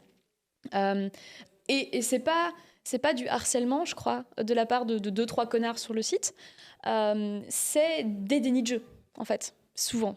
C'est de dire en fait alors soit d'autres joueurs de ce GN disent moi j'ai pas envie de jouer avec ce groupe de féminazis et donc dire en fait on vous coupe du jeu, on vous marginalise, soit on n'accepte pas votre proposition de jeu. Alors je peux tout à fait comprendre qu'il y a des gens à qui ça plaît pas, mais du coup ça génère une telle violence que comme tu dis, des groupes en non-mixité masculine il y en a plein et on appelle ça un équipage de navire, c'est normal, et puis un groupe en non-mixité féminine, quel que soit le concept de jeu avec lequel elles arrivent, elles prennent cher quoi. Moi, c'est un truc que je décourage personnellement. Mais je serais très intéressée d'entendre des gens s'il y a des expériences positives aussi. Et peut-être avant ça, il y avait encore une autre intervention aussi du public. Peut-être que préférerais qu'on entende différentes voix, mais c'est pas pour toi, c'est plutôt pour diversifier. Moi, du coup, est-ce qu'on m'entend ? Oui. Sur mes 2 premiers GN, j'ai pu voir des groupes qui étaient écrits comme matriarcaux. Donc c'était un petit Maslarp et un petit Wargame. Dans l'un des 2, j'étais dedans. Dans l'autre, j'étais en extérieur, j'étais dans le camp voisin. Et c'était assez cool parce que du coup, les meufs qui y étaient pouvaient prétendre à des rôles de pouvoir. Ouais. Mais du coup, il y avait quand même des mecs à qui on avait aussi filé des rôles de pouvoir et à qui on avait expliqué que, en fait, le lore dit matriarcaux, mais toi, tu as une backstory qui te permet de justifier ceci, cela. Tu es une exception. Le lore, en fait, il dit ça, mais bon, on peut s'arranger. T'es un copain, on t'a déjà vu en rôle de chef, on te veut en chef, tu vas cheffer très bien. Et au final, c'était eux qui chefaient. Ouais. Donc, j'ai envie d'y croire. Au final, c'était sympa. Et il y avait plein de joueuses très très cool et qui maintenant font des projets très très cool. Mais à l'époque, c'était pas encore ça. Et on parle de quoi à l'époque ? Tu m'as l'air bien L'âge jeune pour dire à sombre. l'époque. Non, c'était il y a 7-8 ans. Ah, quand même. D'accord. Moi, si je peux arriver avec une histoire. Avec de l'espoir, apporte-nous de l'espoir. Avec une Muriel. histoire un peu plus positive. Alors, c'est au Danemark. Hein. Tu triches. Oui. Une fois encore, pas la même société. Et pas la même culture, mais une initiative qui a eu énormément de retentissement au Danemark et un peu par extension en Suède. C'était le groupe Women in Armor. Donc c'était une initiative de joueuse danoise qui a commencé en 2009 autour de la joueuse et organisatrice Anne Eriksson sur un des plus gros wargames danois, donc en danois, joué en danois et langage nordique. Et effectivement... Ce que elle et certaines proches ont remarqué, c'est justement qu'il y avait très peu de femmes dans les groupes. Chaque groupe de combattants était des groupes de 20-30 personnes. Il y avait juste quelques femmes qui étaient souvent en plus reléguées à des rôles périphériques, de porte-étendard, de musiciennes, etc. Et donc petit à petit, ils ont commencé à discuter, de dire mais pourquoi est-ce qu'on ne ferait pas un groupe de femmes combattantes? Et donc elles ont commencé à 17. En réussissant à créer énormément d'émulations, entre autres en réussissant à faire une levée de fonds pour pouvoir vraiment investir dans des armures, dans des armures coordonnées. Leurs photos sont extrêmement impressionnantes. Et surtout aussi, ce qu'elles ont découvert, c'est que les femmes qui voulaient jouer combattantes dans des groupes majoritairement d'hommes avaient un drain physique important parce que on leur demandait de s'adapter au groupe d'hommes, alors qu'une fois qu'elles étaient uniquement en groupe de femmes, elles ont aussi créé leur propre code, leur propre coordination pour pouvoir être efficaces en escrime ludique. Et donc non seulement ça a fonctionné parce que effectivement là-dessus, je dirais, la Scandinavie étant un peu plus progressiste, il va bien y avoir cette logique de ce qui est appelé par les sociologues la mixité théorique. Où en théorie, c'est mixte, mais finalement, il y a assez souvent des groupes d'hommes ou majoritairement d'hommes avec quelques personnes token pour dire non, on n'est pas qu'entre hommes, regardez, parce que tu dis la schtroumpfette. Ouais. Et donc, il y a une discussion sur justement les rôles féminins, les groupes, justement, développer des groupes de femmes. Alors, des 17 initiales, elles ont été rejointes par beaucoup d'autres. Et ça a aussi créé toute une dynamique, un début de discours qui ne s'appelait pas encore vraiment féministe à l'époque, mais qui chez elle, a éveillé des consciences féministes. Donc, Women in Armor, c'est quelle année, tu sais? Women in Armor, ça a commencé en 2009. 2009 Anne Eriksson a fait un Nordic LARP Talk, c'est sur YouTube, donc c'est possible de voir. Donc ça peut marcher, mais avec le contexte qui va avec. Et ce que je trouve intéressant, mais également très triste dans ce que tu racontes, de dire que ce qui n'a pas marché, c'est pas le groupe de joueuses en tant que tel, parce qu'on pourrait dire c'est si on va dans le cliché de dire que parce que c'est un groupe de femmes, elles ne savent pas s'organiser, mais juste parce qu'une fois encore, un groupe composé uniquement d'hommes ou à peu de choses près, c'est la norme et ça va pas faire lever un sourcil. Et c'est la même chose quand on fait des panels d'experts ou des tables rondes. S'il n'y a que des hommes ou quasiment que des hommes, ça n'étonnera pas. S'il n'y a que des femmes, la question c'est pourquoi que des femmes? Il faut justifier. Il y a une question qui disait pourquoi le justifier? Oui, parce que justement le masculin est encore tellement pensé comme la norme qu'un groupe uniquement de femmes ou uniquement de personnes queer ou quoi doit être justifié. Et vécu comme un investissement, une attaque sur leur espace à eux, en fait. C'est ça, c'est pourquoi il n'y a pas d'hommes? S'il n'y a pas d'hommes, c'est qu'il y a un problème. Alors que s'il n'y a pas de femmes, de personnes racisées, de personnes queer, c'est normal. Et le fait qu'il y ait cette normalité, c'est ça qui doit interroger. Mais à l'heure actuelle, c'est impossible impossible, c'est compliqué, on va dire, d'avoir un groupe justement uniquement de femmes, uniquement de personnes LGBT, sans subir des attaques, soit directement avec des personnes qui sont là, mais pourquoi il y a que des femmes gélo, ou indirectement par la marginalisation, parce que c'est transgressif. Et ce que tu racontais, moi aussi j'ai vécu ça, les GN pseudo-matriarcaux, mais où en fait il y a des hommes qui sont l'exception, etc.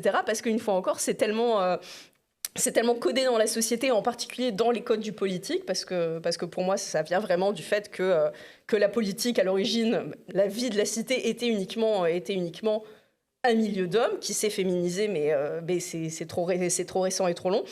Donc activement, voire agressivement, ou passivement, passif-agressif, il faut toujours justifier vouloir sortir de la norme. Oui, le masculin étant neutre, c'est exactement comme dans la langue, le masculin, c'est le neutre, et du coup, si c'est neutre, c'est pas attaquable. Genre un texte entièrement féminin, il va se faire attaquer. Le féminin n'est pas neutre, le féminin est politique. Dès que tu sors, le féminin se définit par ce qui n'est pas masculin. Le masculin étant la norme, le féminin est dans une altérité. Il se définit en creux par ce qui n'est pas la norme, ce qui n'est pas neutre, et donc nécessairement il est politique. J'ai envie de revenir quand tu disais, et je propose de finir là-dessus, puis de faire une petite pause, et puis de continuer, comme ça on a le temps de respirer, et aussi de préparer nos questions pour la suite.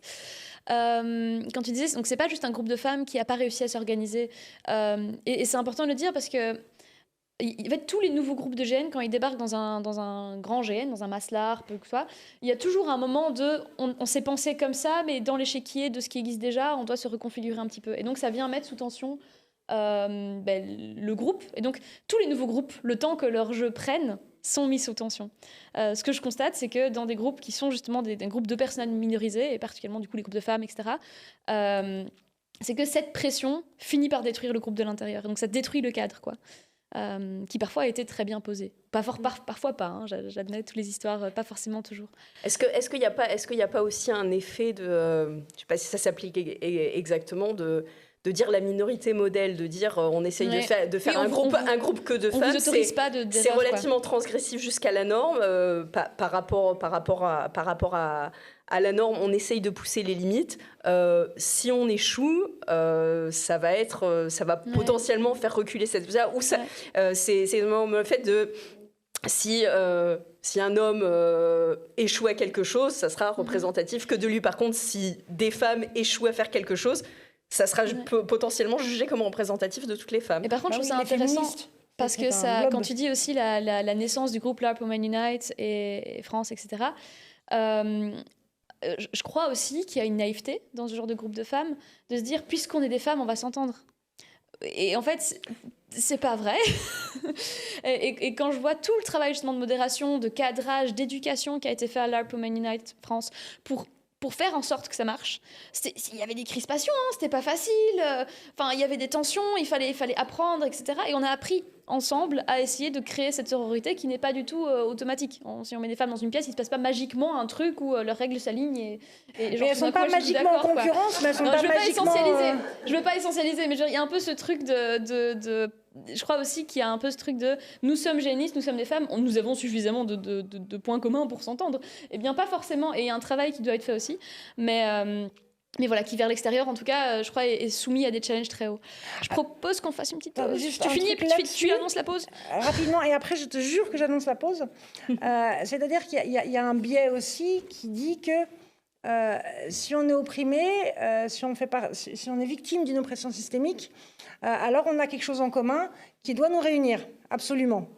On n'est pas ni meilleur ni pire que les autres. On est victime d'une oppression systémique. Ça nous rend individuellement ni meilleur ni pire. Mais ça nous rend certainement pas meilleur ni... Enfin, voilà, il y a aucune gloire, il n'y a aucune innocence à tirer d'être victime d'une oppression systémique. Il y a un constat d'une inégalité. Mais c'est tout. Ça va pas plus loin. Et l'un des pushbacks, j'ai l'impression qu'il y a énormément contre les gens qui disent voilà, je suis victime d'une oppression systémique, c'est qu'ils ont l'impression que directement ça nous met en victime dans le triangle et que du coup on s'en sert comme d'un passe-droit, un out of jail card du Monopoly. Ouais. Or c'est pas vrai. Ça nous rend pas meilleurs à aucun moment. Et j'ai parfois l'impression que les gens ont l'impression que quand on dit mais oui, mais moi je suis une femme, donc il y a une oppression systémique qui s'exerce sur moi de façon essentielle, je dis oui, mais alors du coup ça me donne des droits. Ben non, en fait. Non, ça t'enlève juste le privilège de pouvoir faire un groupe de GN avec tes copines. Voilà, et là-dessus, pause. Ok, on fait une petite pause et après on revient avec le sujet des GN en non-mixité qui effectivement existe aussi. À tout de suite. Eh bien, on redémarre. Si on redémarrait, Après Rachel. cette pause. Qu'en dis-tu? Waouh. Eh bien, on redémarre. Donc, on a parlé déjà d'un tas de trucs sur la non-mixité, du groupe Facebook Larp Women Unite France à des initiatives plus locales, à la question de faire un groupe non mixte à l'intérieur d'un GN plus large, généralement des GN, des masses LARP ou des GN de groupe dans lesquels on peut monter un groupe non mixte. Et peut-être un dernier sujet qu'on peut aborder au niveau de la non-mixité, même s'il y a plein de sujets qu'on pourrait aborder, c'est la question des GN non mixtes. Donc des GN qui, dans les joueuses, créer une non-mixité choisie pour des raisons choisies et donc pas accidentelles, c'est-à-dire que c'est pas genre malencontreusement que des personnes d'un même genre se sont inscrites à mon GN, mais dire nous souhaitons créer à travers ce GN une expérience de jeu qui soit basée sur une non-mixité des expériences. Est-ce qu'il y a des gens qui ont des expériences de ça? Est-ce qu'il y a des gens qui vont y partager? Je parle à vous aussi principalement, mais des expériences de jeu en non-mixité, quelles ont été les intentions et quelles ont été des résultats? Moi, déjà, pourquoi en faire? Moi, j'en ai forcément. Donc en joueuse et en organisatrice, je pense que la finalité, c'est en particulier d'avoir une approche thématique sur les questions de genre et sur les questions de la féminité comme genre, la féminité comme construction, à savoir dans un groupe de personnages, uniquement de personnages féminins et de joueuses, qu'est-ce que ça crée comme dynamique spécifique, qu'est-ce que ça peut nous donner à réfléchir sur comment on se projette en tant que femme, qu'est-ce qui est de l'ordre de la construction sociale, qu'est-ce qui est de l'ordre des comportements qu'on adopte par rapport à une certaine norme de ce que doit être le féminin. Donc vraiment faire un GN en non-mixité pour traiter de ces questions aussi qui concernent les questions de féminité qui concernent les joueuses. La plupart des GN que j'ai vus qui faisaient de la non-mixité, en tout cas sur des personnages féminins, avaient cette idée-là, et ensuite derrière aussi justement de poser la question des relations de solidarité entre femmes. Lorsque les femmes ne sont pas à être en compétition pour le peu de place disponible au-dessus du plafond de verre, qu'est-ce que ça crée comme type de relation, comme type de dynamique et comme type de solidarité.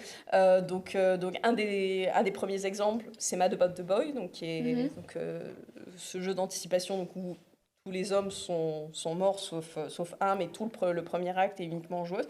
Alors il y a des différences là parce qu'il y a eu des sessions du Mad About the Boy uniquement avec des joueuses et d'autres avec jusqu'à un tiers de joueurs hommes jouant des femmes. Parallèlement, j'ai été co-autrice sur un jeu organisé en Suède qui s'appelait Suffragette. Oui, j'ai failli venir, pardon. Donc voilà. Tu as failli. J'ai failli. Donc quasi sur le groupe de. Alors pareil, celui-ci était théoriquement mixte, mais vu la thématique, on pouvait s'attendre à ce qu'il y ait très peu de joueurs masculins. Et à l'arrivée, il y en avait que 3 pour un GN d'une 50aine. Donc bon, c'était. Et qui jouaient des personnages féminins. Qui jouaient des suffragettes. J'ai vu des photos. Ouais. C'était pas mal. Ouais. Oui. J'ai habillé l'un de ces joueurs, donc j'étais très impliquée. Et là encore, là pour le compte, l'orientation, c'était vraiment la question des solidarités féminines et en particulier de l'organisation militante et historique, quoi, vraiment. Militante des groupes de femmes avec une perspective historique. Et il se trouve le dernier jeu que j'ai joué, donc en début du mois, qui s'appelait Pleasing Women, où là c'était rôle féminin joueuse, donc vraiment non mixte. Et là on jouait des jeunes filles de bonne famille au début du XXe siècle. Et là encore, le thème, c'est la féminité. Donc, est-ce que les personnages s'adaptent à la vision stricte de la féminité de l'époque ou cherchent à la combattre et échouent à la combattre? Parce que bon, on était en Suède, hein, donc ça se finissait très mal, forcément. On est en Suède, donc c'est du Play Toulouse. Oui, voilà. Waouh. Non, mais surtout, puis il y avait un peu l'envie d'explorer cette période-là, mais surtout aussi parce que les gènes d'inspiration historique finalement parlent toujours un peu de notre époque ou de nos problématiques. Et on les a encore actuellement, à savoir par rapport à des normes de la féminité, de ce que c'est l'approche performative de la féminité. Est-ce qu'on suit les codes avec les avantages que ça a, mais le coût que ça peut avoir aussi? Est-ce qu'on a intégré les codes au point que à titre personnel, par exemple, le style et l'esthétique que j'aime avoir en tant que personne est très femme. Je sais que c'est une construction par rapport à une certaine esthétique du patriarcat, mais en même temps, maintenant, elle est tellement intériorisée que voilà, comment poser la ligne, c'est compliqué. Ou à l'inverse, chercher complètement à déconstruire ces normes de féminité pour s'en affranchir et pour explorer autre chose. Donc finalement, les questionnements de ce qu'on avait de ces personnages résonnaient un peu avec nos vécus contemporains, mais avec la différence que pour ces personnages-là, elles allaient forcément échouer parce que c'est 1910. Donc même discuter du droit de vote, c'était transgressif, alors que nous maintenant, on a la possibilité de créer des solidarités et d'avancer sur ces questions. Mais qu'est-ce qui fait que... Parce que j'ai l'impression que des GN sur ces époques-là, sur ces thématiques-là, en fait, on pourrait les vivre en mixité. Dans le sens qu'on pourrait interroger les féminités, les codes de féminité, les périodes historiques en mixité. Qu'est-ce que ça apporte de le faire entre personnes concernées? Alors pour le compte, oui. D'ailleurs pour l'anecdote, originellement, Harem Sonsad, j'avais pensé en faire un GN non mixte. Je voulais faire que la partie femme dans le harem. Et puis après, je me suis dit, j'ai quand même des amis que j'ai envie de faire jouer.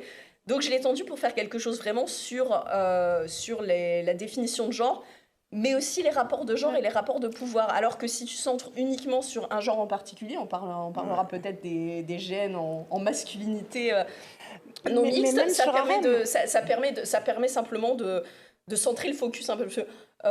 Tu peux le faire, il y a énormément de GN qui portent sur les questions de genre de manière mixte. Là, pour le compte, on retombe totalement dans le domaine du choix de design et de quelle expérience tu veux, sur quelle expérience tu veux te focaliser. Moi, pour Harem, je l'ai vraiment vécu quasi comme un GN en non-mixité, parce qu'il y a clairement deux salles, deux ambiances, assez littéralement, et que le monde du harem, enfin une grosse partie de mon expérience de jeu sur Harem, c'est une expérience en non-mixité dans cet espace où les hommes n'ont pas le droit d'entrer, à part le sultan, et encore, enfin, c'est extrêmement codifié. Et du coup, les moments de mixité, ils sont assez rares dans le jeu. Donc pour moi, il y a des éléments de non-mixité dans le game design de Harem qui sont très présents. Après, je n'avais pas envie de te faire dire des choses de ton GN que tu n'as pas voulu y mettre, mais mon expérience à moi de joueuse, il était à la limite de la non-mixité. Mais ça ne répond pas à la question de qu'est-ce que ça apporte d'être en non-mixité, parce qu'en fait, finalement, est-ce que... Là-dessus, c'est rebondir sur les sessions mixtes de Mad About the Boy par rapport aux sessions monogenres. C'est-à-dire, il y a eu un Nordic LARP Talk là-dessus. En fait, les dynamiques de jeu sur le même GN en non-mixité et en mixité sont complètement différentes. Les résolutions de jeu sont complètement différentes, c'est-à-dire que quand c'est des sessions mixtes, c'est-à-dire on reste sur des personnages 100% féminins. 100% des personnages sont féminins, à part l'homme qui arrive au deuxième acte.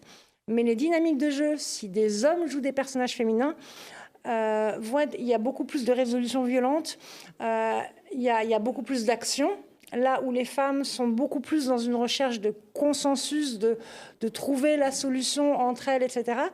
Et donc, il faudrait que je retrouve le lien, mais il y a un talk là-dessus qui analyse les différences de dynamique de jeu entre des sessions en non-mixité et des sessions mixtes, sachant que même les sessions mixtes, c'est maximum 30% de joueurs qui jouent des personnages féminins, et ça change complètement la dynamique du GN. Pour venir sur mon expérience aussi en session mixte, on avait aussi en tant que joueuse un peu ce travail de coaching des joueurs masculins. Donc une fois encore, il y en a un tiers, et en plus spécifiquement, parce qu'on n'est pas un groupe de 3, essentiellement, et il y a un homme pour deux femmes dans chaque triade.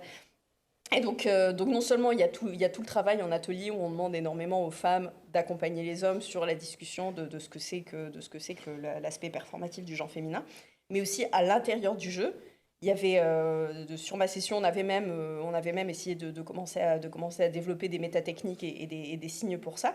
Parce que régulièrement, il y avait des moments où il fallait demander aux joueurs masculins de poser leur personnage. Parce qu'ils faisaient quand même des efforts pour avoir la gestuelle, pour être performer une féminité quelque part, voilà, pour performer, pour faire attention, sans être caricatural, juste faire attention à pas prendre trop de place, à pas faire des trop grandes, enfin vraiment des questions assez basiques de langage corporel.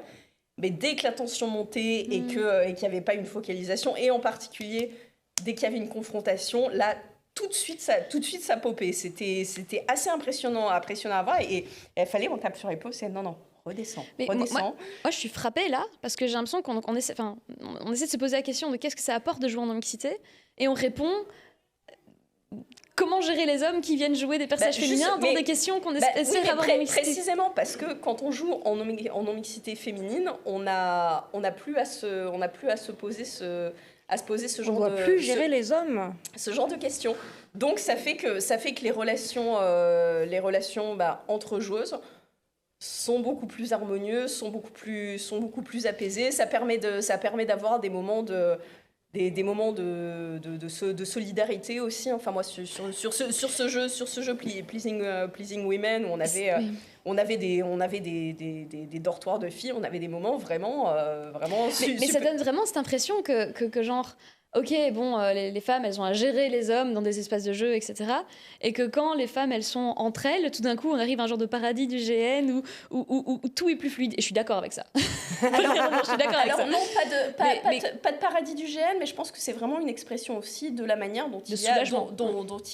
et puis dont il y a une socialisation aussi très genrée dans la manière dont on s'exprime. À savoir, d'une part que les femmes sont incitées à prendre moins de place, à être plus en discrétion. Donc, une fois encore, c'est pas absolu. Il y a des exceptions, mais globalement, il y a cet élément-là. Il y a cet élément-là d'abord, et en particulier, ça c'est aussi même si c'est un peu, les lignes sont un peu en train de bouger, mais en termes de socialisation.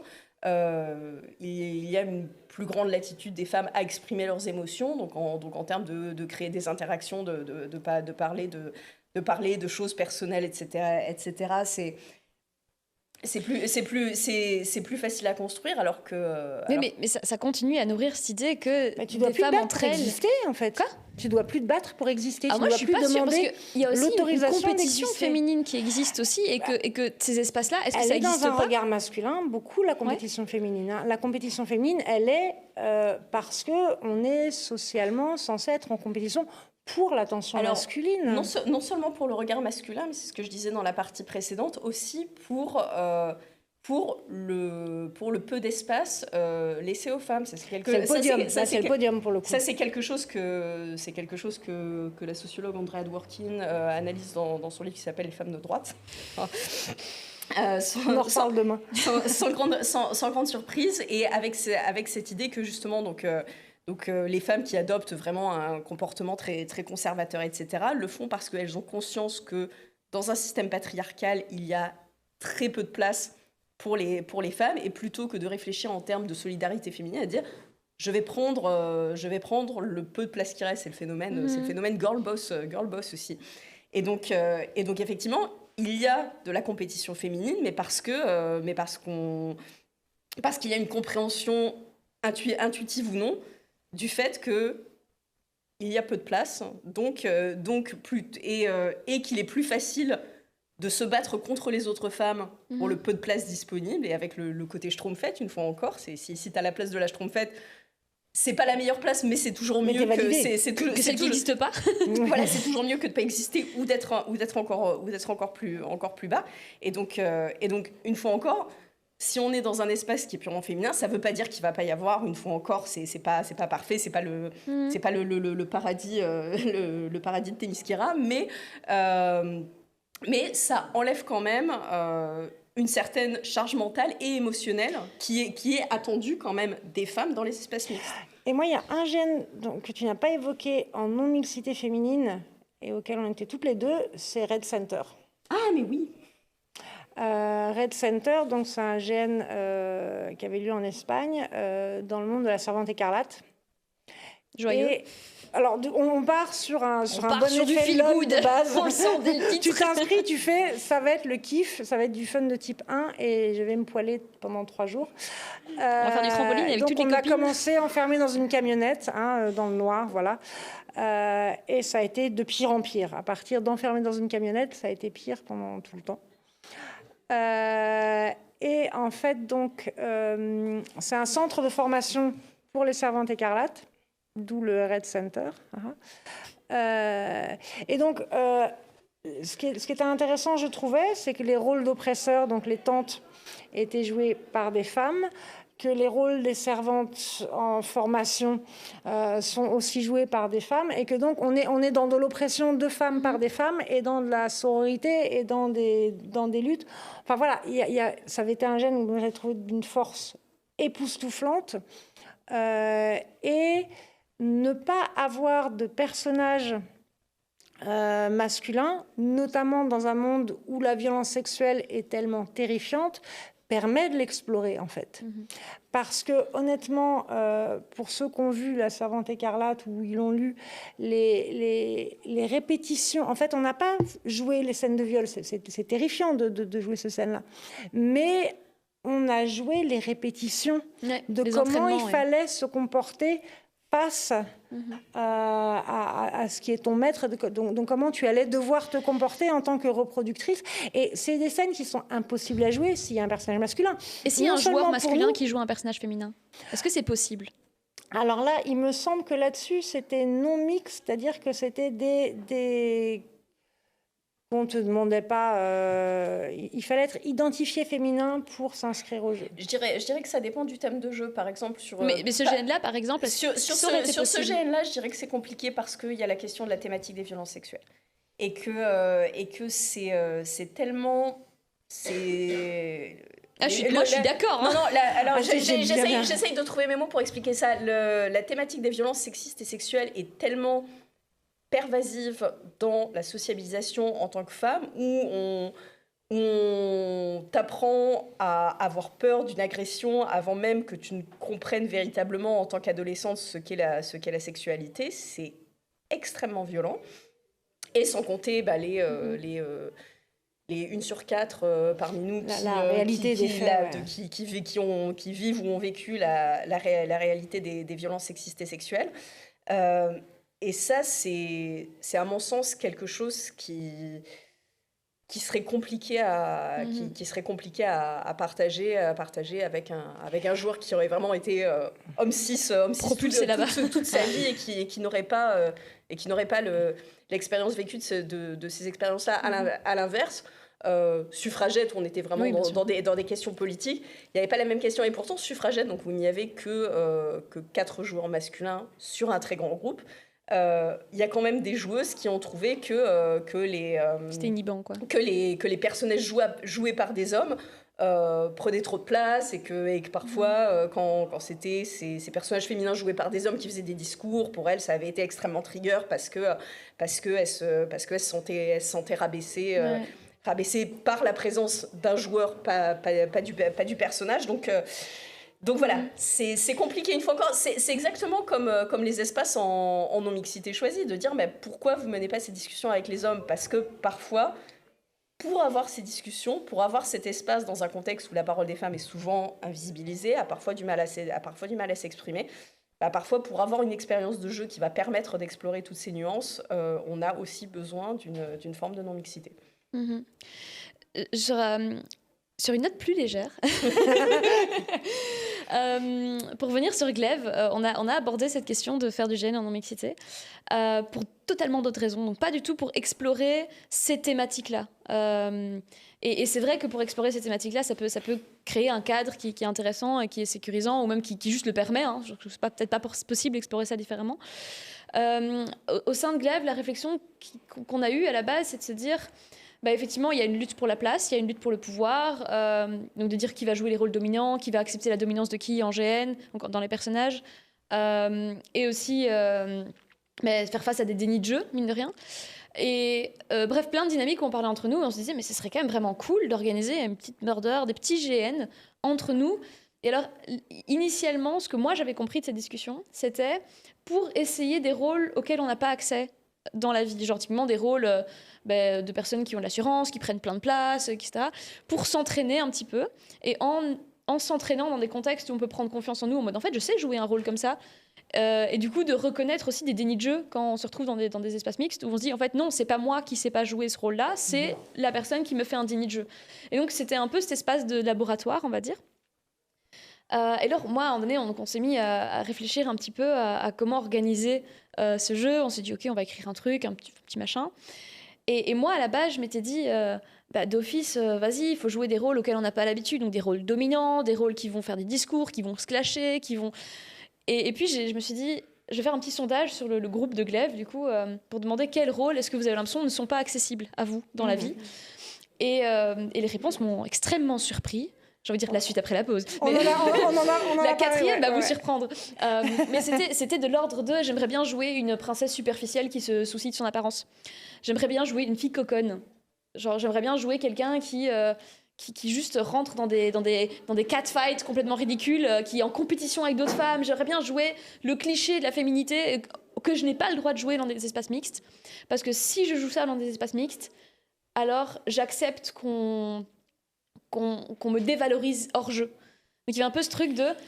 Les femmes du coup, qui ont répondu à ce sondage disaient dans les jeux mixtes, je dois jouer la guerrière, je dois jouer la fille qui on la fait pas, quelqu'un qui peut dominer, qui peut répondre, qui peut prendre les armes, qui doit faire ses preuves. Et donc il y a tout un pan du jeu qui n'est de fait pas accessible, mais c'était pas du tout les rôles auxquels je m'attendais. C'était les rôles... Et de fait, il y avait une question très feel good, d'être là en mode mais j'aimerais trop, moi, passer une soirée... à faire les chichis qui se disputent et qui font des gamineries, etc. Et que ce serait tellement libérateur d'avoir le droit d'être superficiel. Parce que les codes de la féminité sont tellement dévalorisés. Oui, c'est ça. Qu'à partir du moment où tu les utilises et tu les mets en scène, ça se reflète pour toi. Terriblement sur toi, et du coup tu te retrouves dévalorisé d'adopter en jeu des codes de féminité. Et c'est terrifiant. Et c'est terrifiant. Enfin, moi, j'avais pas vu le truc venir, quoi. Enfin, et de fait, quand j'ai vu les réponses au sondage, je me suis dit, effectivement, c'est des rôles que moi, j'avais même oublié que je me les interdisais, parce que c'était même pas une option dans ma tête, quoi. Et donc pour ça, on s'était dit aussi, en fait, on peut organiser des jeux dans lesquels on n'a pas à subir les conséquences sociales du type de jeu qu'on aime bien jouer. J'ai une murder le cœur à ses raisons dans mes cartons.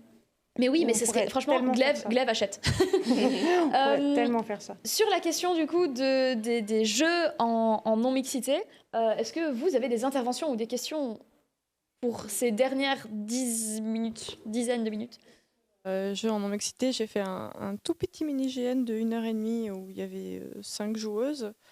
Et c'est très, très marrant parce que dans ce GN, il faut trouver un prénom, un archétype et un secret. Mm-hmm.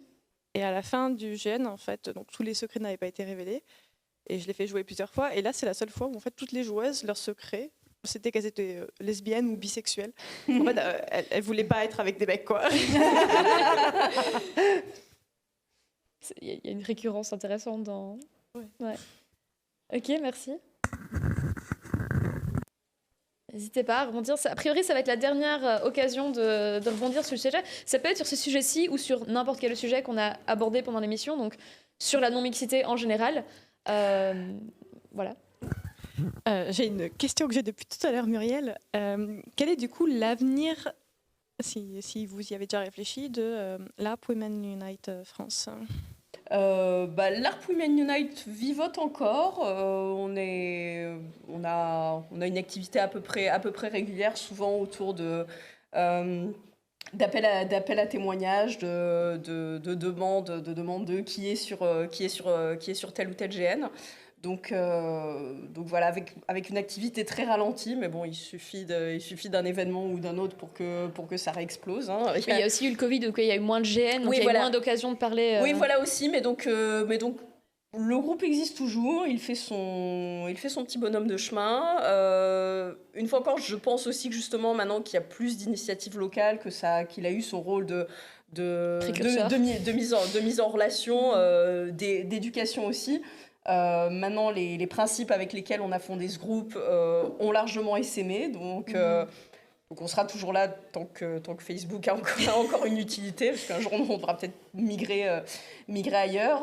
Et puis Juste pas sur Discord, s'il vous plaît. et C'était super gratuit. mais voilà, donc on continue à pousser ces principes-là. Moi, une fois encore, il y a eu des choses qui n'ont pas été parfaites, mais je suis quand même fière du bilan du groupe en termes de ce qu'il a créé, de cohésion, de relais, d'information, d'éducation féministe. Et à mon sens, pousse à faire bouger les lignes vers plus d'égalité, vers plus d'inclusivité, vers d'autres formes de jeux aussi, peut-être. Là encore, créer des jeux avec uniquement des personnages féminins ou ce type d'approche. Donc on va continuer à le faire exister, mais je pense que ce qui est intéressant, c'est aussi qu'il existe dans les SCMH d'autres groupes, d'autres initiatives et d'autres créations, parce que après tout, c'est pour ça qu'on est là. Il y a un truc qu'on n'a pas abordé aussi. Ah pardon, laisse-moi 2 secondes. C'est la non-mixité masculine. Parce que notamment sur le Mad About the Boy, il y a un pendant qui existe qui s'appelle It's a Man's World. Et là, on est sur la non-mixité, mais pas de la non-mixité de la neutralité par défaut. On est sur de la non-mixité qui se pose la question de sa masculinité et de sa place dans le monde. Et donc, on a ici au moins un joueur qui était sur l'It's a Man's World qu'on a monté en Belgique. Et merci à Siri de nous avoir tout traduit en anglais pour qu'on puisse faire une session ici. Et j'aimerais beaucoup en refaire une parce que, pour moi, ça a vraiment apporté quelque chose. Mais j'aimerais bien que Romain, peut-être, nous en parle brièvement. Mixité masculine. Mais en effet, oui, Mad About the Boys, c'est... Non, It's a Man's World. It's a Man's World, oui, excusez-moi. C'est l'autre. C'est l'autre. Oui, c'est totalement une expérience, oui, en effet, qui est assez intéressante, au moins moi sur le plan social, sociologie, interaction, ce que ça m'a vraiment apporté, c'est sûr que c'est des, en effet. Il n'a toujours rien dit. Hein. Qu'est-ce que tu veux dire? Non, disons que ça apporte des dynamiques de jeu qui sont totalement différentes par rapport à... Et surtout, vu que c'est le cœur de la thématique, ça apporte vraiment... ça nous amène... C'est un jeu qui m'a vraiment poussé, moi, dans une introspection assez forte sur ces sujets, sur qu'est-ce que c'était d'être un homme face au contexte de science-fiction. Hein, c'est calqué sur... du coup, sur Mad About the Boy, donc on est dans un monde où toutes les femmes sont mortes, tuées par un virus, et donc les hommes sont candidats par 3 à devenir des nouvelles familles d'accueil avec un utérus artificiel qui, c'est transparent, à la deuxième partie, s'avère être une femme qui a survécu. Et avec beaucoup de parallèles. Alors moi, je suis quelqu'un... Je vois le GN comme un espace d'expérimentation sur beaucoup de choses, en particulier d'expérimentation sur le genre, et où je suis quelqu'un qui... ça m'arrive d'aller incarner dans des contextes safe des rôles de personnages féminins, parce que je pense qu'il y a des choses qui sont inaccessibles pour moi en jeu à incarner en tant qu'homme, et où du coup j'ai retrouvé sur le It's a Man's World des thématiques que j'ai pu incarner via d'autres personnages, et que c'est assez intéressant comme outil en fait, que ça apporte une ouverture un peu plus universelle là-dessus. Moi je voulais parler de non-mixité masculine, sinon mais hors du contexte forcément d'organisation là-dessus, et je pense que c'est à peu près la meilleure réponse qu'on peut donner à tous les mecs qui disent c'est quoi ces espaces de femmes non inclusives pour nous, machin truc, c'est que en fait on peut créer des espaces masculins non inclusifs pour parler de qu'est-ce que c'est être un homme géaniste aujourd'hui, qu'est-ce que c'est notre rapport et notre place à la masculinité, et est-ce qu'il n'y a pas des choses à faire aussi de notre côté, et qu'il y a des gens qui ont déjà tenté des choses dans ce sens-là. Voilà. Ça ne s'est pas très bien passé. Mais tout dépend. le monde met Jean-Michel Mascu On en va dire colère.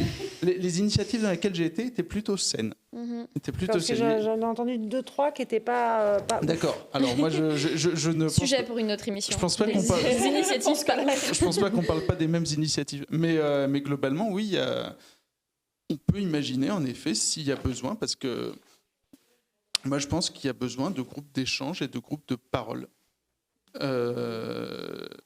et que. Mais une parole Même qui c'est serait nécessaire. claire, concise et synthétique, tu veux dire Est-ce Tu vas croire que je lui en veux. Est-ce qu'on a le temps pour une dernière intervention avant de clôturer? Ouais. Justement, puisqu'on parlait de non-mixité masculine, j'essaie de bosser sur un projet de GN Garde de la Nuit, donc Game of Thrones, autour de cette confrérie en non-mixité masculine. Et vu que c'est pas un jeu de rôle qui se parlera de la non-mixité masculine en tant que telle, mais plutôt sur des thèmes d'entraide, un peu horrifiques, ce qui se passe au mur reste au mur. Je me suis posé la question et j'ai vraiment envie de tège la partie que des hommes et d'avoir des frères et des sœurs jurés. Et en fait, ça me pose plein de questions sur, mais du coup, est-ce qu'ils se péchent entre eux? Ou est-ce qu'ils n'ont pas le droit de se pécher Tu sais que entre si eux? c'est en non-mixité masculine, Ils se pêchent ça entre eux. arrive. Ils peuvent se pécher entre eux. Et justement, ça m'a apporté cette réflexion-là. Il y a en moyen, plus. il y a moyen. Mais du coup, le fait de me poser cette question, qui, pour peut-être d'autres, c'est dans le lore, c'est dans les bouquins, c'est dans la série, on se pose pas de questions, c'est que des mecs. Le fait de se dire, est-ce que ça pourrait être que des mecs ou que des meufs, ça fait qu'en fait, on se pose plein de questions en cascade. Et à l'heure actuelle, j'ai toujours pas de réponse là-dessus. Notamment sur notre hétéronormativité. Ah, Parce totalement. On ne se pécho que s'il y a deux genres. Mais Wen. je propose qu'on en discute après, parce que j'aurais peut-être totalement. quelques exemples à dire, mais c'est hors sujet. Mais par contre, c'est vrai que c'est des sujets de game design, du coup. Quel choix de game design offre quel type d'expérience de jeu? Est-ce qu'on choisit de faire des personnages masculins, mais que n'importe quel genre de joueuse peut jouer? Ou est-ce qu'on en fait une thématique? Donc, c'est effectivement plein de choix qui, quand ils sont posés, ouvre des possibilités Puis qu'est-ce que ça apporte de jeu, quoi. Ouais, qu'est-ce que ça apporte? Ça apporte à l'expérience de jeu. C'est pas histo sur du lore Medfan. C'est un peu dire, on peut pas avoir des elfes noirs parce que c'est pas histo dans le lore. Donc je veux dire, quelle est la problématique derrière? Par contre, on va pas prier Sainte Cathy non plus. Pardon. Gratuit, désolé. Mais on va se perdre. Oui. Ce qui me faisait peur, c'est que certains personnages pouvaient être envoyés dans la garde de la nuit pour des actes de VSS. Et du coup, ça me posait la question de comment est-ce qu'on gérait ça. Des actes de violence sexuelle. Sexiste et sexuelle. Choix de design aussi, ça peut être le cas. Et puis ça peut être un alternatif où tu as pas ce genre de personnage. Je me dis, j'ai pas envie de le traiter. Et puis c'est une fois encore, c'est voilà, je suis avec Rachel là-dessus. Il y a énormément d'options et c'est plutôt partir de la fin. Quel type d'expérience jeu? Parce que comme tu dis, uniquement des personnages masculins ou on switch pour avoir un groupe mix, les deux sont possibles. Mais effectivement, ça va changer énormément de dynamique et ça veut dire que ce ne sera pas la même expérience. Donc en tant que designer, à chaque fois, il faut se poser la question, qu'est-ce que je veux que les joueurs vivent et quel arc narratif ce que je vais avoir. Et à partir de là, on peut commencer à monter et construire les fondations et construire les tiges et construire les fleurs derrière. Mais c'est moins de le lore dit ça, le contexte historique dit ça, donc je vais faire ça et ensuite comment est-ce que j'en fais une expérience intéressante? Plutôt voilà l'expérience que je veux faire. Comment est-ce que je pose mes blocs à partir de là. Alors je vois qu'il y a plein de choses que vous pouvez vous raconter. Un dernier truc. Mais on est vraiment sur le dernier. À partir du moment où tu exclus une partie des joueurs, des participants ou des genres de ton jeu, pour moi, à partir du moment où tu poses un acte qui est un acte fort quand même, se poser la question de qu'est-ce que ça apporte. Parce que sinon, c'est juste un acte violent un petit peu gratuit d'exclure, sans que ça amène quelque chose, sans que ça apporte quelque chose à l'expérience. Donc là, recentrer la question autour de l'expérience de jeu, ça me semble primordial par rapport à la question du contexte. Le contexte se plie devant l'expérience de jeu, pour moi. Mais voilà. Ok, alors je suis contente de savoir que vous allez vous parler après et continuer à travailler sur les questions de game design, etc. Plein de choses à dire sur le sujet. On n'a pas fait le tour, mais on a dit plein de choses. Merci beaucoup, Muriel, d'être venue parler de tout ça avec nous et partager ton expérience aussi. Non, merci de m'avoir invitée.